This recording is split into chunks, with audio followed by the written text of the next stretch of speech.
Daily PCS GK programme में आपका स्वागत है। शुरुआत करते हैं अभ्यास प्रश्न से।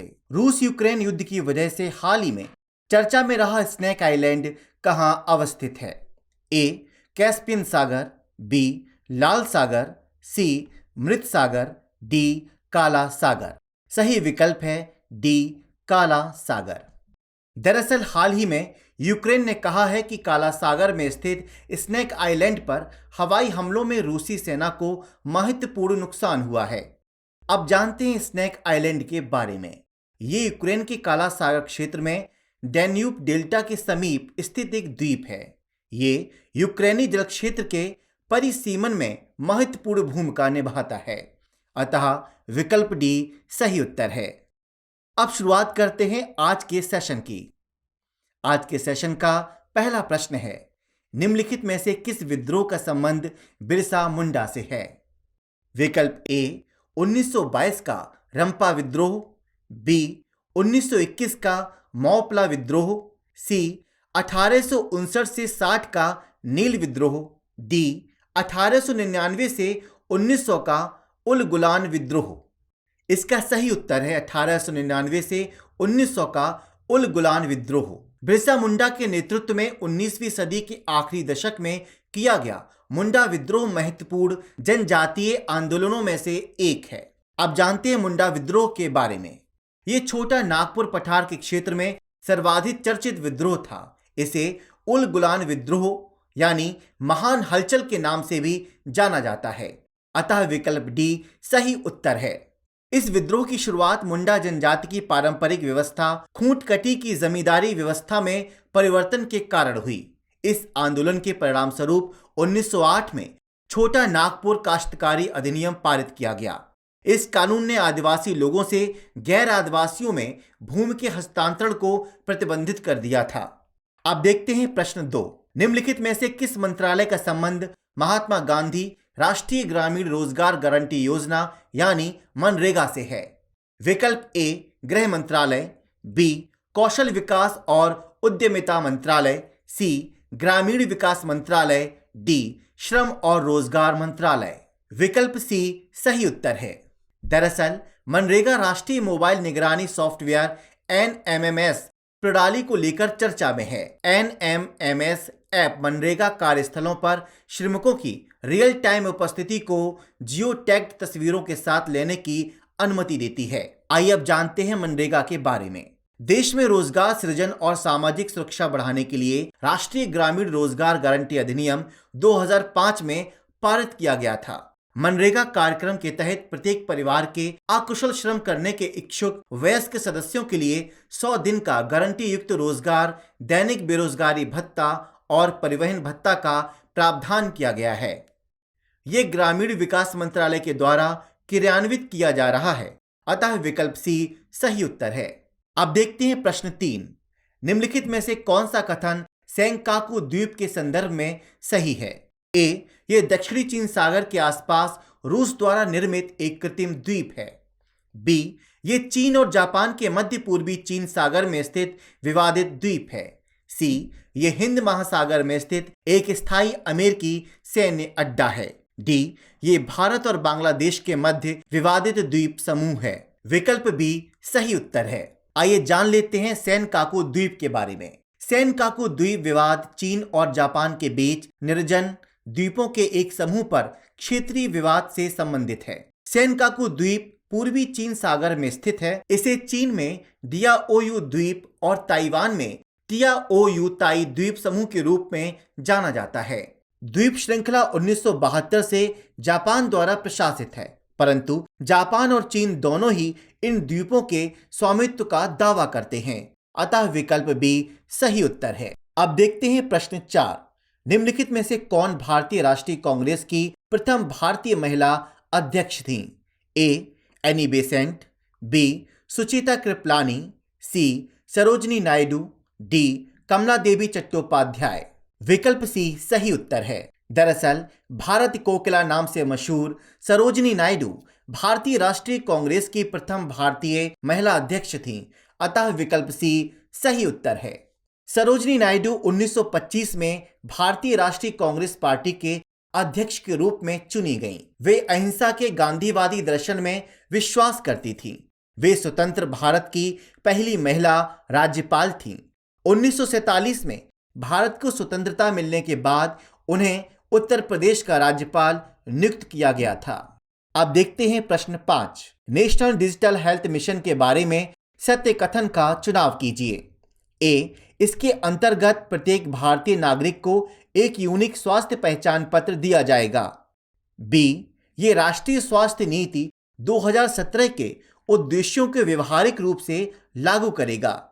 सी, ये मिशन सतत विकास लक्ष्यों को हासिल करने में मददगार होगा। इसका सही विकल्प है डी, उपर्युक्त सभी कथन सत्य हैं।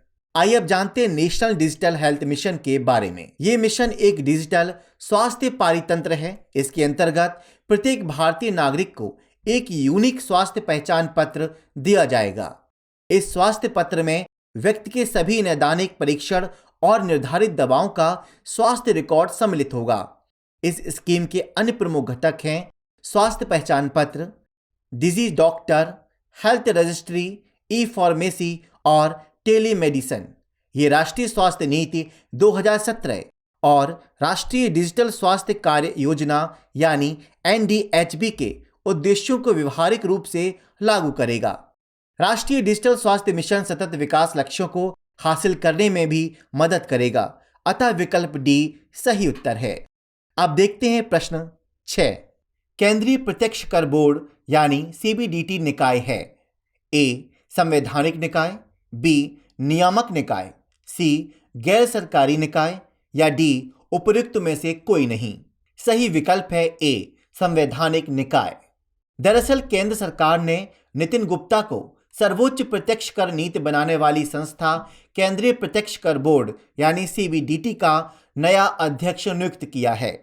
आइए अब जानते हैं CBDT क्या है। ये एक सांविधिक निकाय है, इसलिए ऑप्शन ए सही है। इसका गठन केंद्रीय राजस्व बोर्ड अधिनियम 1963 के माध्यम से किया गया था। CBDT प्रत्यक्ष करों से संबंधित नीतियों एवं योजनाओं के संबंध में महत्वपूर्ण इनपुट प्रदान करता है। साथ ही ये आयकर विभाग की सहायता से प्रत्यक्ष करों से संबंधित कानूनों को प्रशासित करता है। अब देखते हैं प्रश्न 7। निम्नलिखित में से कौन रणजी ट्रॉफी 2021-22 का विजेता बना? ए, मध्य प्रदेश, बी, विदर्भ, सी, राजस्थान, डी, कर्नाटक। इसका विकल्प ए सही उत्तर है। दरअसल मुंबई को 6 विकेट से हराकर पहली बार मध्य प्रदेश रणजी ट्रॉफी का विजेता बन गया। अतः विकल्प ए सही उत्तर है। आइए अब जानते हैं रणजी ट्रॉफी के बारे में। रणजी ट्रॉफी भारत में प्रथम श्रेणी का क्रिकेट टूर्नामेंट है। 2021 से 2022 रणजी ट्रॉफी का 87वां सीजन था। इसमें टूर्नामेंट को 2 चरणों में विभाजित किया गया था, जिसमें लीग चरण 17 फरवरी से 15 मार्च 2022 तक खेला गया था और नॉकआउट चरण 6 से 26 जून 2022 तक खेला गया था। अब देखते हैं प्रश्न 8। निम्नलिखित में से वर्ल्ड MSME डे कब मनाया जाता है? ए, 15 जून, बी, 22 जून, सी, 25 जून, डी, 27 जून।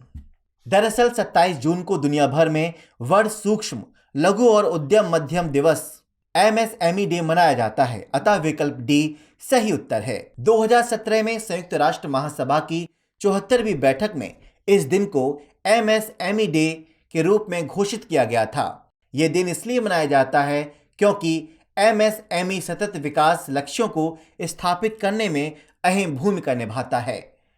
संयुक्त राष्ट्र यानी UN के अनुसार दुनिया में लगभग 90% बिजनेस MSME से ही आते हैं। दुनिया भर में रोजगार का 60 से 70% हिस्सा MSME क्षेत्र से आता है। अब देखते हैं प्रश्न 9।